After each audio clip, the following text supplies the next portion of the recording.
I think it's an interesting letter that Bernie Sanders has sent here. I'm not sure it's going to get a whole lot of traction. Independent Senator Bernie Sanders is telling Transportation Secretary Pete Buttigieg to do something over the ongoing cancellations and delays of flights, including fining these airlines and also refunding tickets to passengers. Now, I'll get to more of those details shortly here. I will also get to the reaction from corporate media to this idea, which is always fun to dissect. But first here, a quick overview on what has been going on at these airlines for a while now. Walking information picket lines at 7 airports nationwide today, off-duty Delta pilots in contract talks who say they're working excessive overtime as the airline tries to fly its schedule without enough pilots. Those are fatiguing schedules, working as hard as we can. Delta, United, and American have struggled since Memorial Day. More than 3,000 total cancellations just since Sunday morning. We don't have a lot of money, we don't have a lot of time. So when you do that, there goes your vacation. In an email to customers, Delta CEO today said this level of disruption and uncertainty is unacceptable. Yes, this level of uncertainty and disruption is unacceptable. And you're the ones in control of this. I always find it comical whenever it's, whether it's a CEO complaining about, oh, what's happening in our industry is unacceptable, or it's, Joe Biden talking about something must be done about abortion rights. Like, you're the ones in power. Maybe you're the ones to do something. So when it comes to this, look, this has been going on for a while now. This piece went out on June 3rd, so about a month ago. And it led to, the absolute worst of the issue that happened over this past weekend. But this from USA Today from Joseph P. DePete. Expect delays. Airlines took billions in taxpayer subsidies. Now they can't fly on time. The flight scheduling issues are hard to swallow, given that airlines received a multi-billion-dollar federal bailout to prepare for this moment. Sound familiar? Massive corporations take billions of dollars from taxpayers and ultimately enrich themselves, the executives at these companies, and ultimately don't actually do anything to help the people that they serve in their industry. So this is another example of that.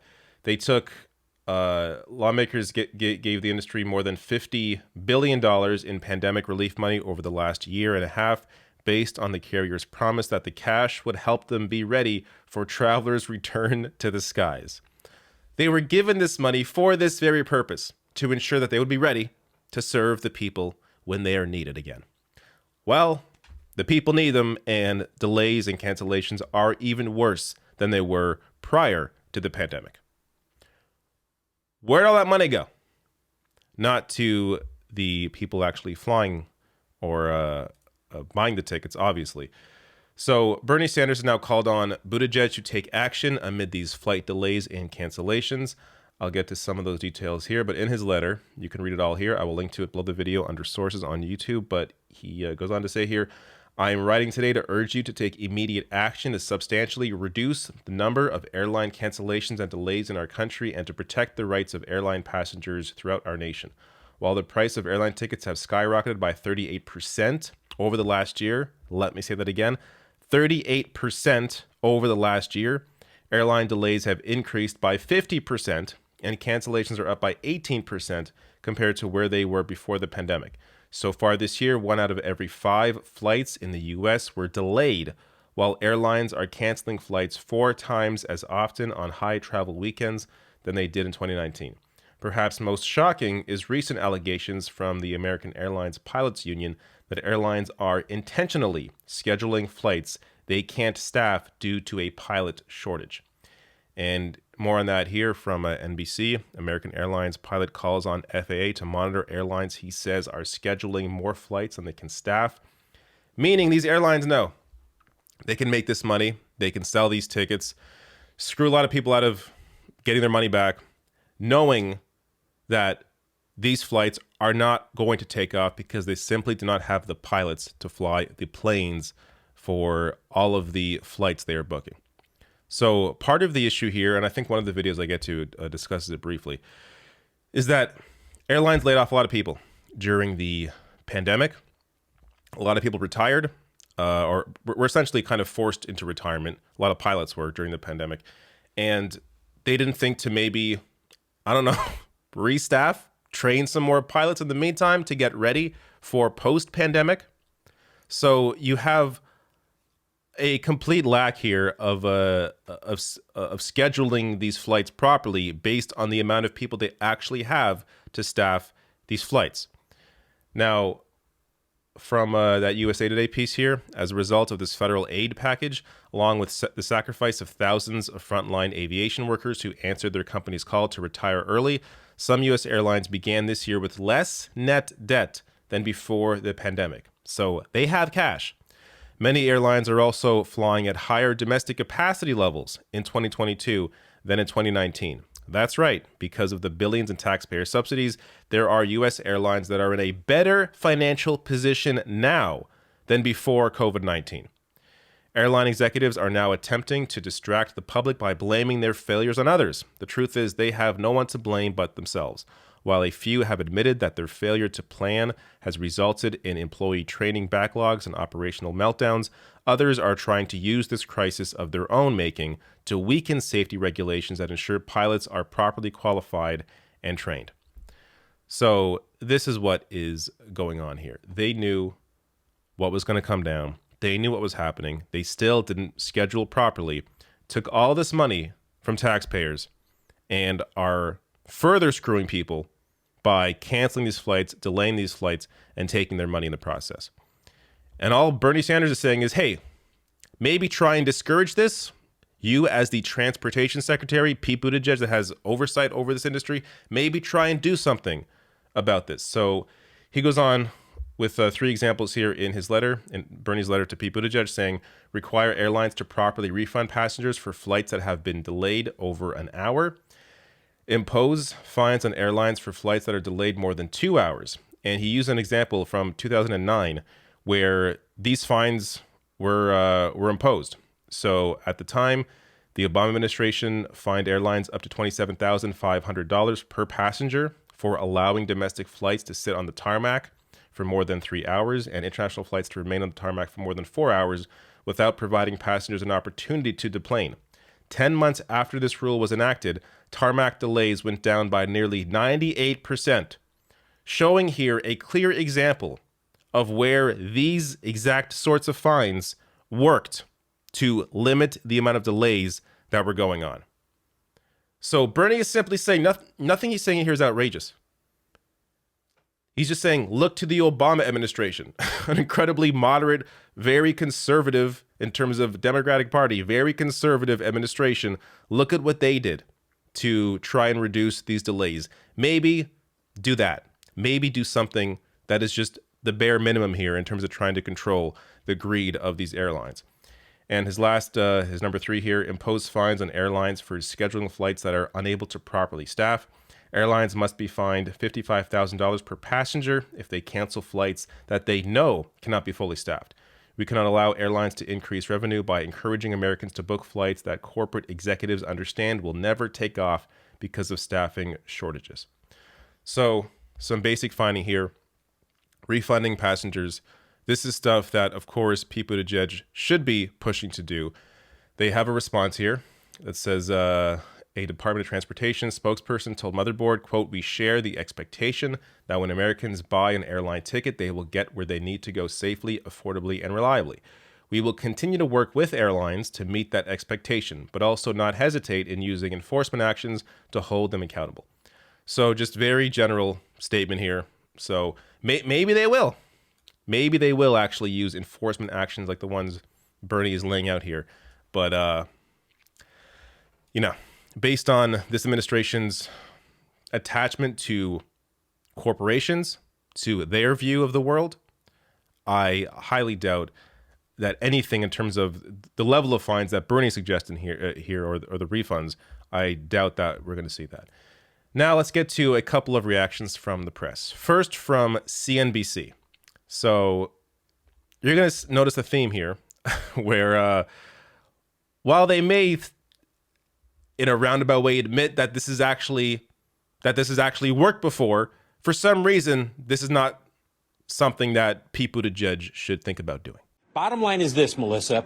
The FAA and the DOT are unlikely to impose fines anytime soon. I've talked with a number of executives in the federal government. They don't want to do that because, first of all, that's not perhaps the best approach.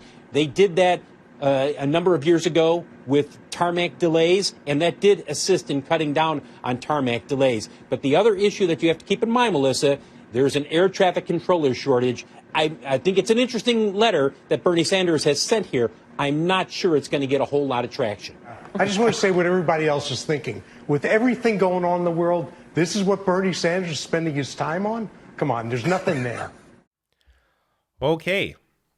I will get to the first guy there in a second. Then I'll get to another clip later on with Fox News. But just on this last person. With everything going on in the world, this is what Bernie's spending his time on. Yeah. Maybe the fact that airlines got $50 billion and now they are worse off somehow now than they were before they got that $50 billion in taxpayer money. Yeah, maybe that is something taxpayers should be worried about, should be concerned about. Why did these airlines steal our money and then offer worse service? And of course, Bernie has his hands in everything. Like he's focused on a million things. With everything going on in the world, this is what Bernie's spending his time on. Abortion rights, calling to end the filibuster to codify abortion. Sanders and Gillibrand call on Amazon to recognize historic union victory and drop objections ahead of critical NLRB hearing. Sanders urges tax on windfall oil profits as companies exploit Ukraine crisis. Democrats risk a crushing defeat this year. They must change course now. Bernie is focused on many different things. But that's Bernie Sanders. This guy is a jackass. And the first guy in that clip, he says, did you catch this? Because he says, a fine is perhaps not the best approach. They did that with tarmac delays, and it worked in cutting down on the tarmac delays. And then he goes on to talk about how there's a shortage in air traffic control personnel. You just finished saying, perhaps a fine is not the best approach. Oh, it worked. If it worked, as I also discussed earlier in Bernie's letter, if it worked, then why is it not at least one of the options here? These people are ridiculous. Of course, look, that was CNBC. This is the even more corporate version of NBC. So, it's their job to stand up for the corporations, for, shareholders. That's why they exist. Now, let me get to Fox News. Equally comical, as they sort of agree with, at least one of the guest here agrees with Bernie more, but then by the end of the clip, doesn't really agree. So check this out. Airlines, laid people off all throughout the pandemic. They encouraged pilots to retire early, Stu. Now, I don't know very much about flying, but I know pilots are sort of central to the whole operation. So the fact that they got rid of pilots to save money and we were giving them billions and billions of dollars, I want explanations. I want hearings. I want, I rarely agree with Bernie Sanders, and I don't necessarily agree with him that this is the path forward now. But I would love to see Republicans take this up. What did they do with our money? Yes, but fining them, punishing them, that's not going to do any good. That's not going to relieve the situation, is it? No, you're right. It's the same shit. It's the exact same shit. And to be clear, that was Fox Business, not Fox News. Again, the more corporate version of Fox. CNBC, the more corporate version of NBC or MSNBC. But it's okay because, of course, you can flip over and go to Fox Working Class. We all know the Fox Working Class Network, or WCNBC, the Working Class NBC. So we have that option to watch as well. Of course, we don't. There is no version for the working class. They have a business version of these networks. If you were actually as neutral or objective as you claim to be, obviously Fox, they don't claim to be objective. But, and NBC tries to be, or not tries to be, they claim to be. If they were actually as neutral or as objective as they claim to be, why isn't there a working class version of their network if there's a business one? Yeah, it shows you what they're all about. I mean, it's obvious. To try and defend these airlines after they took this taxpayer money, over $50 billion, and you're seeing what's happening now with the delays, the cancellations, people getting screwed. Bernie Sanders, one of the few people actually standing up for the working class, trying to get this Biden administration to do something about this. Maybe they will. I guess we're going to have to wait and see, but don't get too confident that they will.